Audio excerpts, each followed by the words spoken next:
Good afternoon. My name is Janice Thomas. I'm here this afternoon to present a persuasive speech on self-assessment. First of all, I'd like to thank the participants, and they are Samuel Yeah. and Audrey, Hi. who are here this afternoon to help me to complete this assignment. Self-assessment. I thought I'd start with a definition.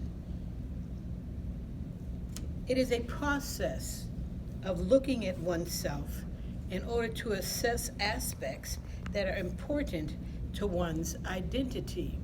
Now, while writing this information, I would choose key words that I would, in fact, get the definitions for in order to further my understanding of this particular topic. One of those words is identity. It is a quality, beliefs, or personality to look and or expressions that make a person also a self-identity. Back to the definition of self-assessment. It is one of the motives that drive self-evaluation, self-verification, and self-enhancement. In order to further understand the word self-assessment, I've defined the word self. An individual person as the object of one's own reflective conscious.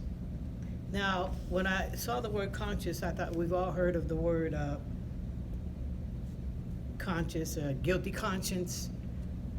The definition of conscious is a knowledge of something, an awareness, and it differentiates from conscience, which is an inner feeling or a voice viewed as acting as a guide to the rightness or wrongness of one's behavior. That is a guilty conscience, just to differentiate one word from the other.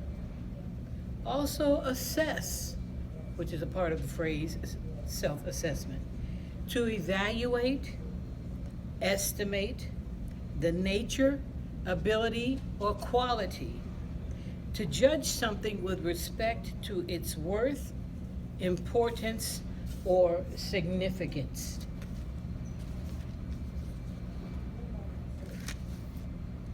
While defining those two words and researching self-assessment, I found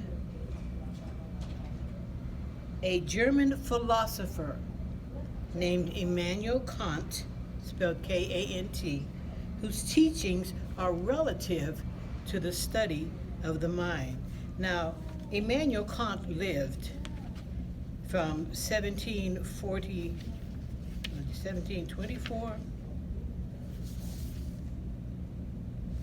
to 1804. As a matter of fact, he lived during the time of our American Revolution. And some of his ideas and thoughts are included in the Declaration of Independence. Specifically, we hold these truths to be self-evident, that all men are created equal, that they are endowed by their Creator with certain unalienable rights, that among those are life, liberty, and the pursuit of happiness. Immanuel Kant divides an argument from morality based on practical reasoning, arguing that the goal of humanity is to achieve perfect happiness and virtue, the summum bonum, a Latin word meaning the highest good, introduced by Cicero. Kant claimed that the mind of the knower makes an active contribution to everyone, and we are all entitled to the right to happiness. He also says that when speaking of oneself, time and containing all other goods and believing that an afterlife must exist in order for this to be possible, and that God must exist to provide this. That's the extent of my presentation this afternoon. I thank you for your time, and for those who have participated, have a good day.